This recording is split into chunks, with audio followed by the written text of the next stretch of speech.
I built my company from a borrowed laptop and a cracked desk. No investors. No shortcuts. Just me, code, and sleepless nights. That used to make me proud. Tonight, it feels like a weapon pointed at my own chest. Alina sits across from me at the restaurant, her fingers tight around her glass. Say something, she whispers. I'm listening, I reply. She looks at me like I've already disappointed her. Choose me or your pride. I blink. What does that even mean? It means apologize to my father. I lean back slowly. For what? For humiliating him. I didn't humiliate him. I refused his offer. You refused him in front of his partners. He wanted control of my company. He wanted to help you. He wanted to own me. Her jaw tightens. You think too highly of yourself. And he thinks money makes him right. She exhales sharply. Armin, he's a respected man. And I'm not. This isn't about respect. It feels exactly like that. She lowers her voice. He offered to invest. To scale your startup. To secure your future. My future isn't for sale. You're being stubborn. I'm being careful. You're being proud. I lean forward. If I take his money, I answer to him. Every decision. Every risk. I didn't build this company to become someone's puppet. He's my father. I know. Then why can't you just say sorry? For what? For saying no. For the way you said it. I replay that meeting in my mind. Mr. Rahman smiling like he already owned me. His hand on my shoulder. You're talented, son, he had said. But talent needs guidance. I had answered calmly. I appreciate the offer, sir. But I prefer growing on my own terms. He didn't like that. Alina stares at me now. He felt disrespected. I felt tested. He said you'd regret it. I'd regret losing control more. She pushes her plate away. Do you even hear yourself? Yes. You sound obsessed. I sound independent. You sound insecure. That hits harder than I expect. Insecure? Yes.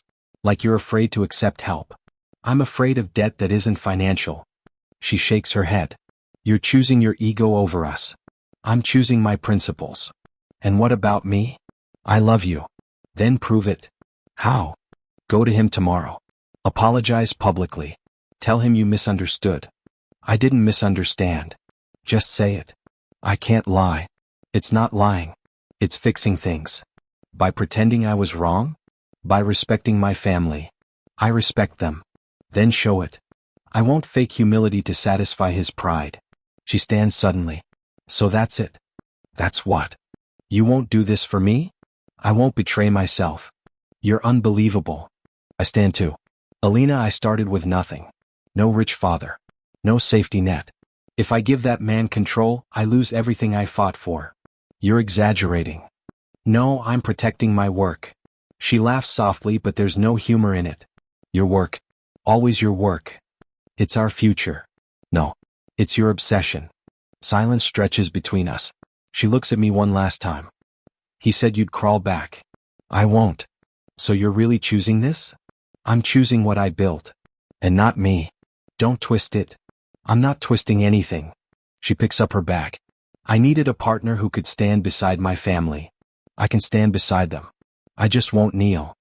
Her eyes glisten. This is your last chance. I swallow. My chest feels tight, but my voice stays steady. I won't apologize for having self-respect. Then you've made your choice. I open my mouth to explain again, but something inside me stops. I've said everything. If I keep talking, I'll start begging. And if I beg, I'll lose more than her. So I stay quiet. She waits. Armin, she says softly, just say you're sorry. I look at her. I love her. I see the future I imagined. Wedding plans, shared mornings, laughter in a small apartment that would one day become a bigger home. All of it balanced on one word. Sorry. But that word would mean I was wrong to protect my dream. And I wasn't. I inhale slowly. She searches my face for something, anything. I give her silence. Her shoulders drop. You're really this cold, she whispers. I'm not cold. You feel like a stranger. Alina. No. It's fine. She steps back. I can't build a life with someone who fights everyone. I'm not fighting you. You are. I'm fighting for us. She shakes her head. No. You're fighting for yourself. The restaurant feels smaller. Louder. Like everyone can hear us. Goodbye, Armin. My throat burns. Don't do this. You already did. She turns and walks toward the door. I don't chase her. I don't call her name. I stand there, hands clenched, heart breaking, pride intact. The door closes behind her. And just like that, my silence becomes the loudest choice I've ever made. 3 days after she left, my phone stopped ringing. On the 4th day, Ferris called. Have you heard? He asked. Heard what? There was a pause. Alina's engaged. My chest tightened. To who? Cameron Siddiqui. Real estate guy. Her father's partner. I let out a slow breath. That was fast. It's been planned for weeks, he said carefully. Weeks? I thought you knew. No. Silence stretched between us. You okay? Ferris asked. I'm fine. Armin. I said I'm fine. He lowered his voice. People are talking. Let them. They're saying you messed up. I almost laughed. Of course they are. She told everyone you refused to apologize. I didn't refuse. I just didn't. That sounds the same. It's not. After the call ended, I stared at my reflection in the black screen of my phone. Was I wrong? I muttered to myself. Was my pride worth this? My office felt colder that morning. Danish walked in holding a file.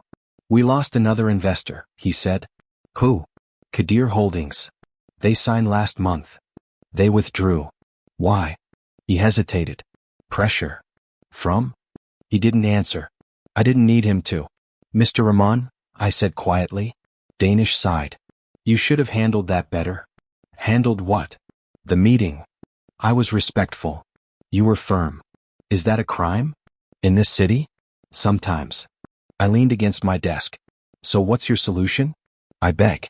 I'm saying you could have softened it. I won't sell control. You might not have a company left to control. That stung. Later that night, I went home to find Hira waiting in the living room. You look terrible, she said. Thanks. She crossed her arms. Is it true? What? She's engaged. Yes. And you're just sitting here? What do you want me to do? Fight for her. She gave me an ultimatum.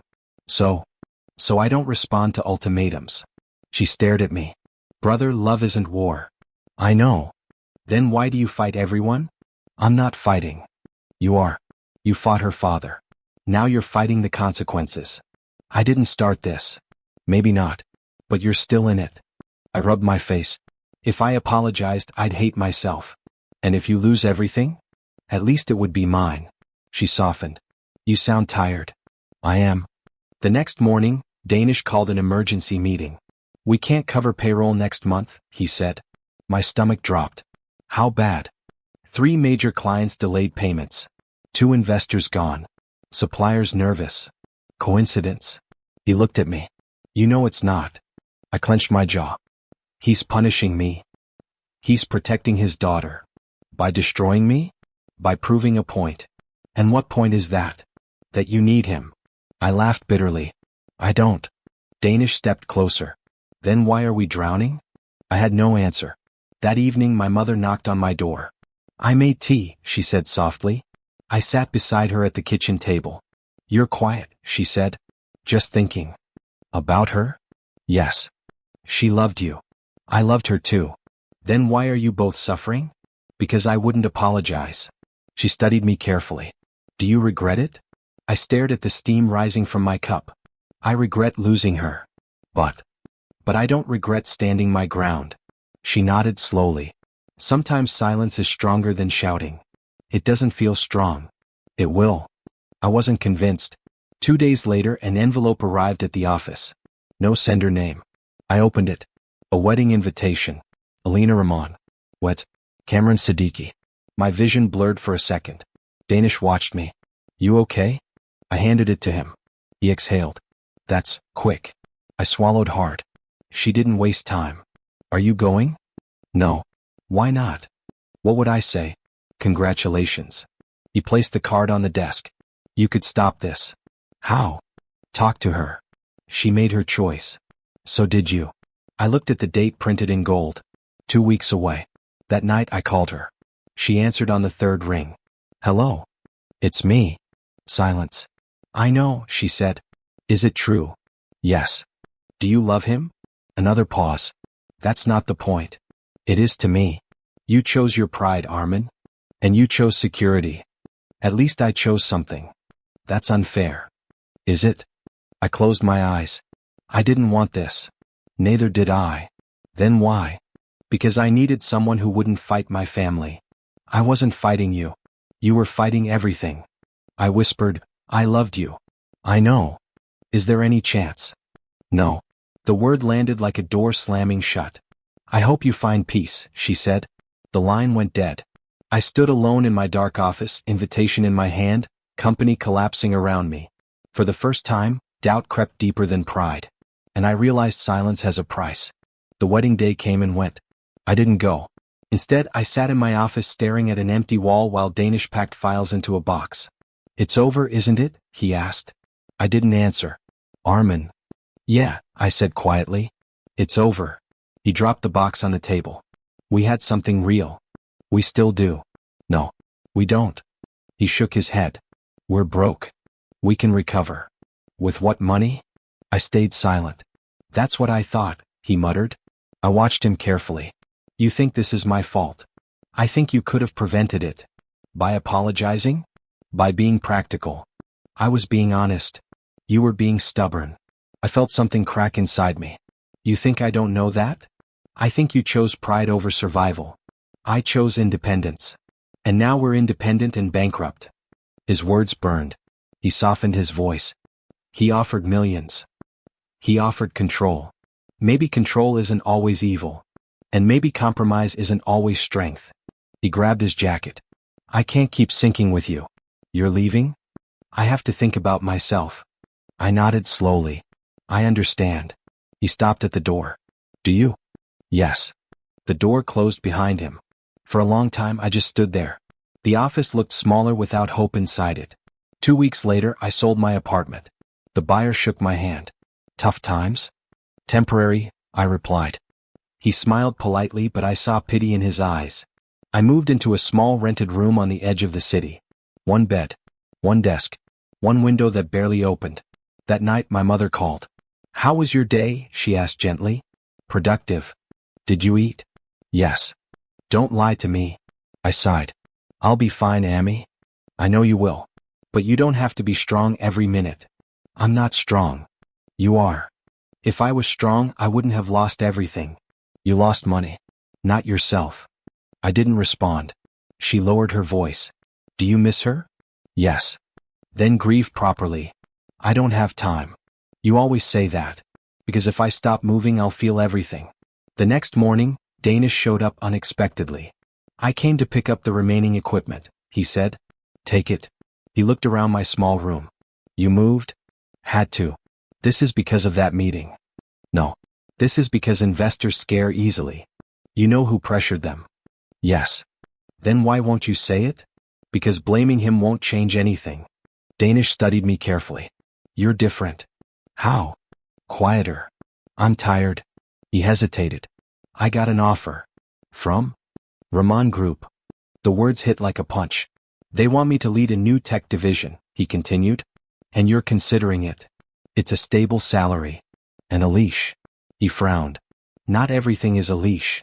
It is when you don't hold it. You still don't get it, he snapped. This isn't about ego anymore. This is survival.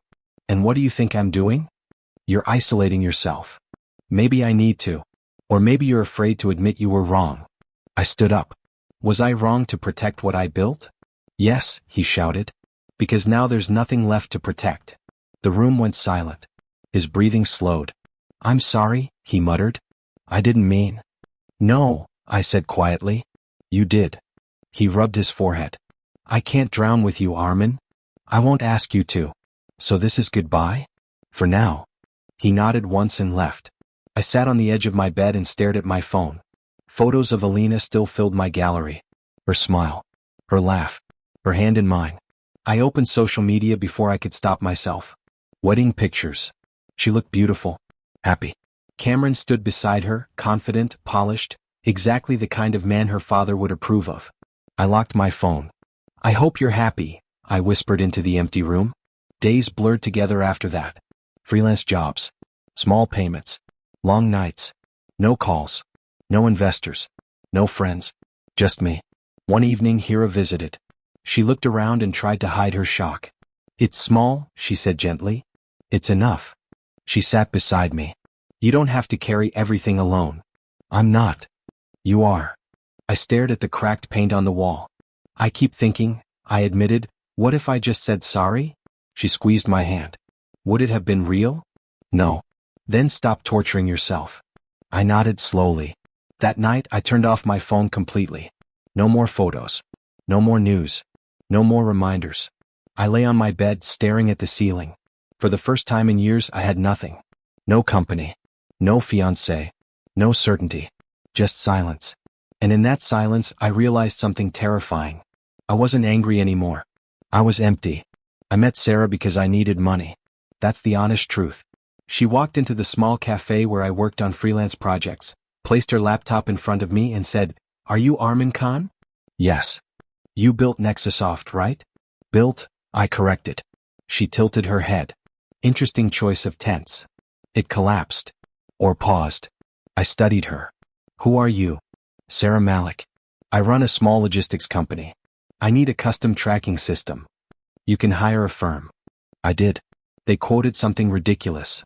"And you think I'm cheap?" "I think you're hungry." I almost smiled. "That obvious?" "Yes." We sat down. She opened her laptop. "Show me what you can do." I scrolled through old prototypes. She watched carefully. "Why did your startup fail?" "Funding issues." "That's vague." "Investors withdrew." "Why?" I hesitated. "Politics." She closed the laptop gently. "No." "Why?" I met her eyes. "Because I refused to sell control." She leaned back. "So you chose pride." "I chose ownership." "And it cost you." "Yes." She nodded slowly. "Good." I frowned. "Good?" "I don't invest in men who bend easily. I'm not asking for investment." "I know." She pointed at me. "You still talk like a CEO." "I'm not one." "You are. You just lost your office." Something shifted inside me. She continued, "Build this system for me. If it works, I'll recommend you to my partners." "Why trust me?" "Because you look like someone who's been burned and survived." "I didn't survive. I'm freelancing." "That's survival." I stared at her for a long moment. "Fine. 3 weeks. 2. 3. She smirked. "You still negotiate." 2.5. "Deal." For the first time in months I felt challenged instead of pitted. 2 days later Danish called. "Can we talk?" he asked. "You joined Raman Group?" "No." "Why not?" He exhaled. "It didn't feel right." "So?" "I've been thinking." "That's dangerous." "Shut up." He paused. "We were good together." "We were." "You still coding?" "Yes." "Alone?" "Yes." "That's stupid." "Probably." He cleared his throat. "What if we try again?" "With what money?" "We bootstrap." "That failed before." "No. Investors failed us." I stayed quiet. "Armin," he continued, "I was angry. I blamed you because it was easier than blaming myself." "For what?" "For being scared." I leaned back in my chair. "You said I chose pride over survival. Maybe I was wrong. Maybe I was stubborn. Maybe we both were." Silence settled between us. He spoke again. "Are you done?" "Done with what?" "Fighting." I thought about Alina's face the night she left. About the invitation. About the empty room. "I'm done arguing," I said slowly. "But I'm not done building." That's the Armin I know. This time is different. "How?" "No investors. No favors. No rich fathers." "Agreed." "No shortcuts." "Agreed." "And no revenge." He paused. "You don't want payback?" I inhaled slowly. "If I build just to prove them wrong, I'm still controlled by them." "So what do you want?" "I want to outgrow them." He was quiet for a second. "That's colder than revenge." "No," I said. "It's cleaner." We met that evening at my rented room. Danish looked around and laughed softly. "From glass offices to this. It's temporary." "Sure." We sat on the floor with our laptops open. "What are we calling it?" he asked. "Nothing yet." "Confident." "I'm serious." "Fine. What's the plan?" "Small clients. Subscription model. No dependency on one investor. Slow growth. Steady growth." He nodded. "And if Rahman tries to interfere again?" "We ignore him." You think that's possible? Yes. How? By becoming too small to threaten and too strong to crush. He smiled. You sound different. I am. Because of her? Because of losing her. He looked at me carefully. Do you still love her? I didn't answer immediately. I don't know, I finally said. But I know I won't beg. He extended his hand. Partners? I shook it. Partners. Later that night Sarah called. Progress? She asked. Halfway. Good. I told 2 friends about you. You move fast. I believe in momentum. So do I. She paused. You don't sound broken anymore. I'm not fixed either. That's fine. Just don't stay still. After the call ended, I stared at the code on my screen. For months I had been reacting. Now I was choosing. Not revenge. Not apology. Growth. I whispered to myself, I won't chase them. I'll build until they have to notice. And for the first time since everything collapsed, that thought didn't feel like pride. It felt like purpose. 1 year later, I stood in a glass office again. Not as big as before. Not as flashy. But mine. Danish walked in holding a tablet. We just signed the Singapore contract. I looked up slowly. Confirmed? Paid deposit and everything. I exhaled. Good. He grinned. You don't celebrate anymore. I do. Just quietly. He leaned against the desk. You've changed. Growth requires it. He laughed. You talk like a monk now. Better than talking like a victim. He studied me carefully. You still think about her? I didn't answer immediately. That's a yes, he said. Before I could respond, my phone buzzed. Ferris. I stepped outside to answer. Congratulations, he said. For what? Your company. People are noticing. That's good. He hesitated. Have you heard about Alina? My chest tightened, but my voice stayed calm. No.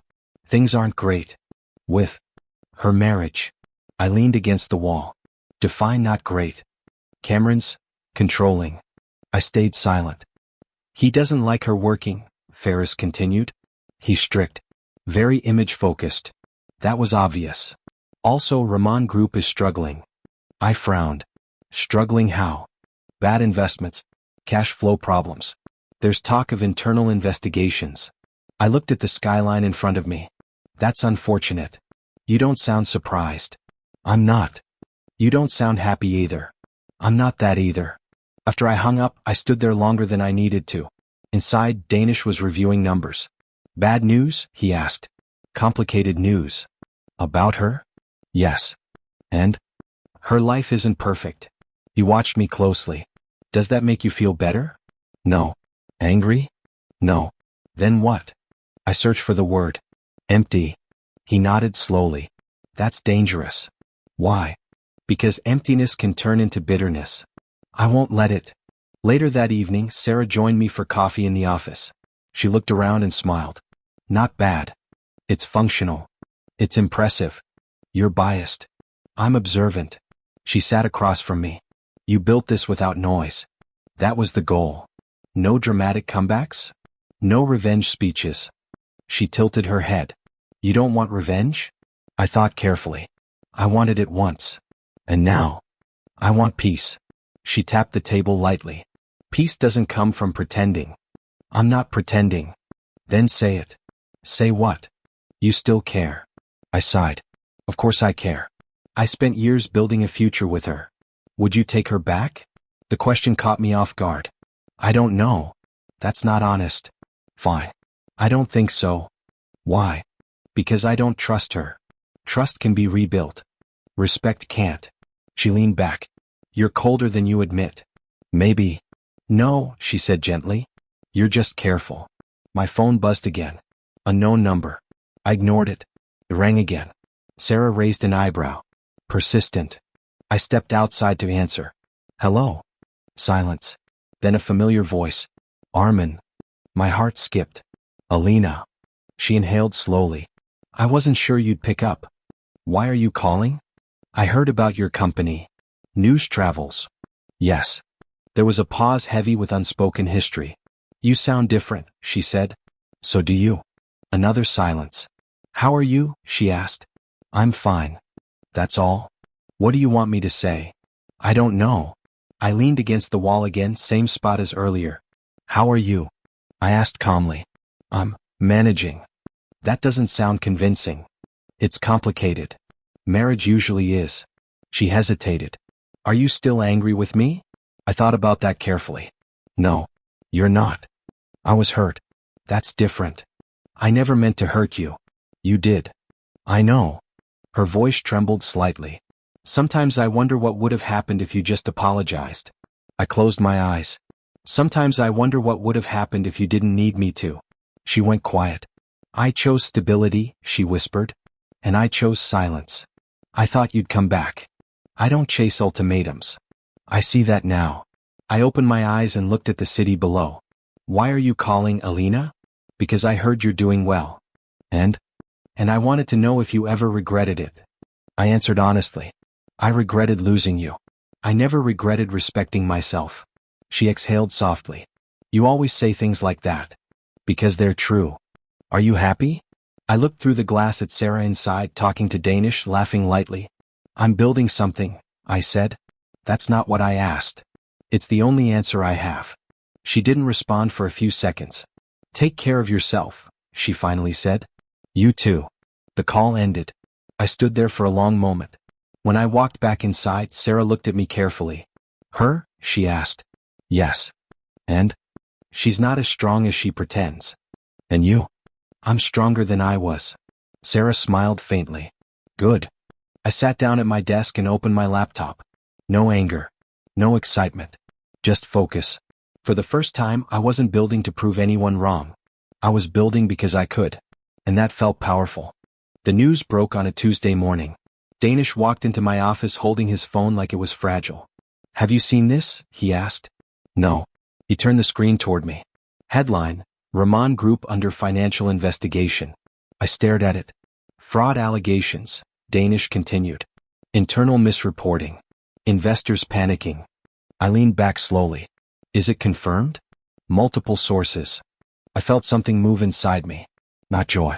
Not anger. Just gravity. Say it, Danish said. Say what? You saw this coming. I saw arrogance, I replied. Not this. He sat down. You don't look surprised. I'm not. You don't look satisfied either. I'm not that either. My phone buzzed. Unknown number. I ignored it. It rang again. Danish raised an eyebrow. Persistent. I answered this time. Hello. Silence. Then a shaky breath. Armin, it's me. I closed my eyes briefly. Alina. Can we talk? We're talking. I mean in person. I hesitated. Why? Please. Her voice sounded smaller than I remembered. Where? I asked. The old cafe near your first office. 2 hours later I walked in. She was already there. She looked thinner. Tired. When she saw me, she stood up. You came, she said softly. You asked.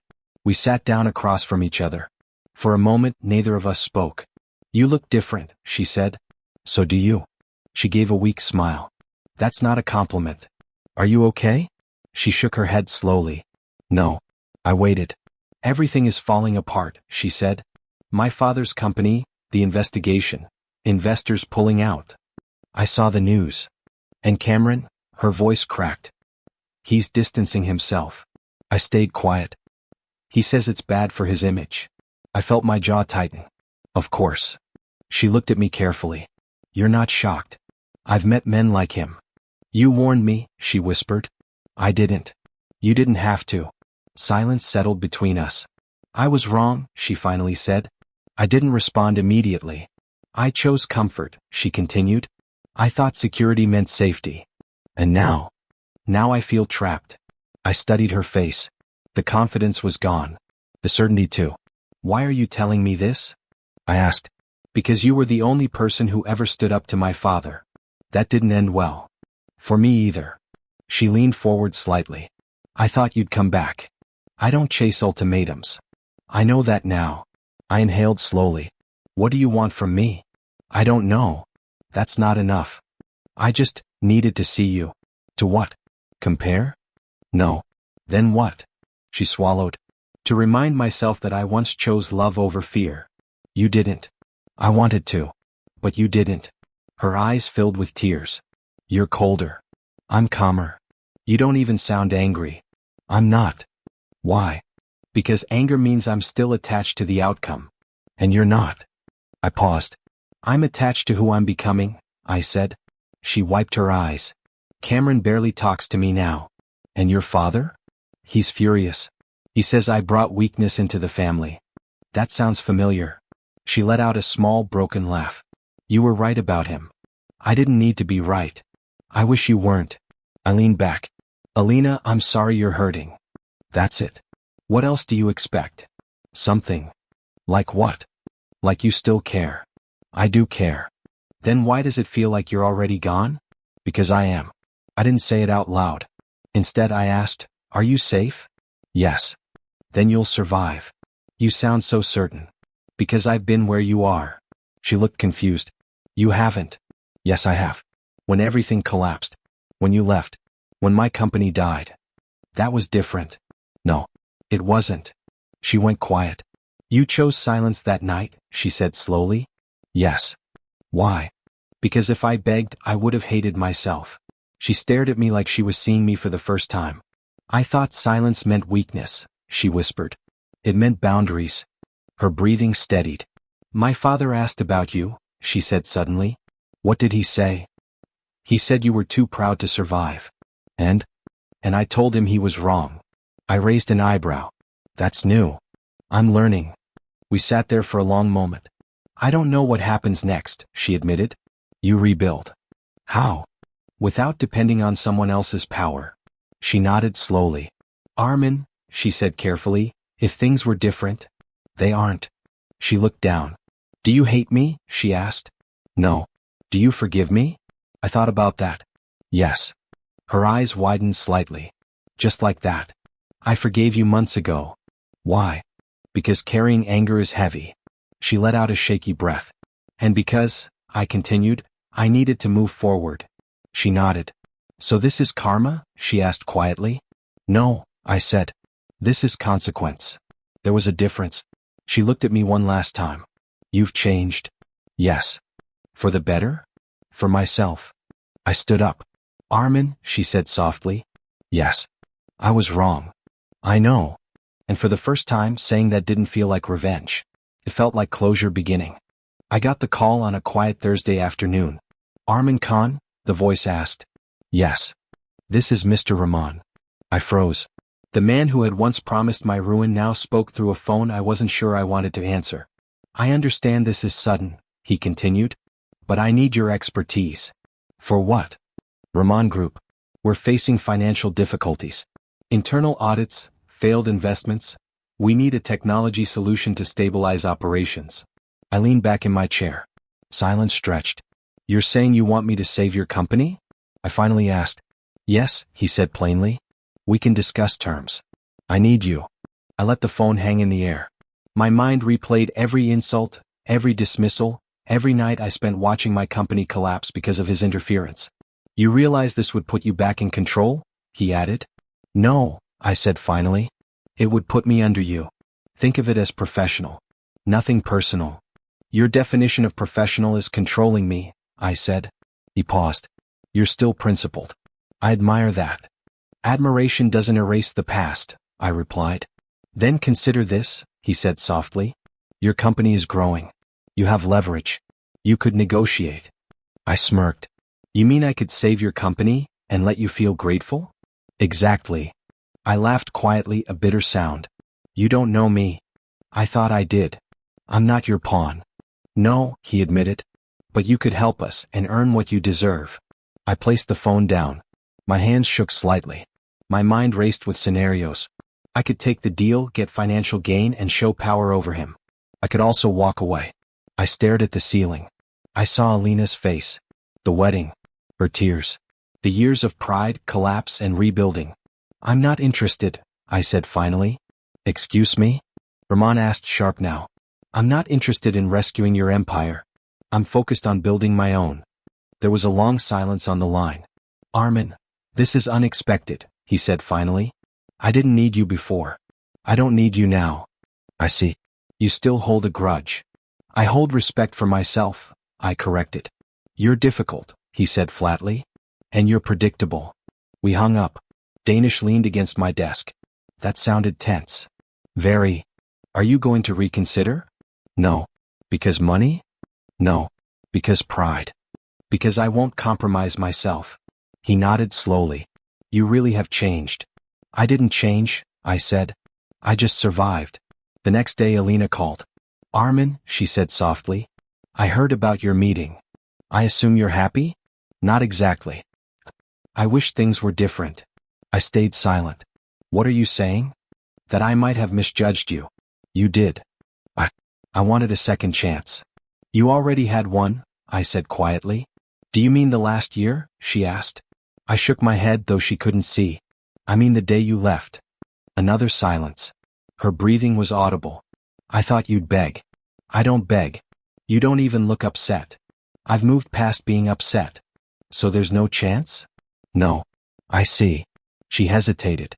Then, can we still be friends? I don't think so, I said. I care too much about who I am to play the old games. Armin, she whispered. Goodbye, Alina. She didn't argue. I ended the call and looked out the window. The city moved around me, unaware of all the past and the battles that had shaped me. For the first time in years I felt calm. I didn't need revenge. I didn't need recognition. I just needed to keep moving forward. And now, finally, I could. The office was quiet that evening. Only the hum of the computers and the faint clatter of keyboards from Danish. You look lighter, he said, watching me stretch my arms. Maybe I am, I replied. Or maybe you just stopped carrying the weight of her leaving.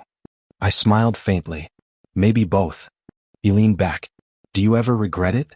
Choosing yourself over her? I thought about the ultimatum, the silent walk she took away from me, the year of rebuilding from nothing. No, I said finally. I regretted losing her. Not standing my ground. He nodded slowly. Fair enough. The door creaked open. Sarah peeked in holding 2 cups of coffee. You two plotting world domination again? Trying, I said. She set the cups down. Armin, you've changed a lot. Calmer, sharper, different. I had to, I admitted. I lost everything once. I won't let it happen again. She studied me. And Alina? Do you think about her? Yes, I said quietly. But differently now. I don't need her to complete me. Good, she said, smiling. Because you don't need anyone to define your worth. I nodded. I'm learning that the hard way. Danish laughed softly. You sound like a motivational speaker now. Maybe I am, I replied. But only for myself. Sarah leaned back. It's weird seeing you like this. You're at peace. I picked up my cup, staring at the steam. Peace doesn't come from revenge. Or chasing someone else's approval. It comes from accepting who you are, and letting go of what you can't control. Danish looked at me thoughtfully. So you're done. Done chasing what's gone, I said. Done waiting for apologies or recognition. Done living in the past. Sarah smiled. Sounds like you've finally freed yourself. I nodded, feeling a strange lightness in my chest. And that's enough. A notification popped up on my laptop. An email from a potential client. I opened it and read quickly. Impressive, I said. They want a full proposal next week. Danish grinned. Finally, some good news. Yes, I said. Good news we earned ourselves. Sarah raised an eyebrow. And Alina? I leaned back, letting the chair support me. Alina is part of my past.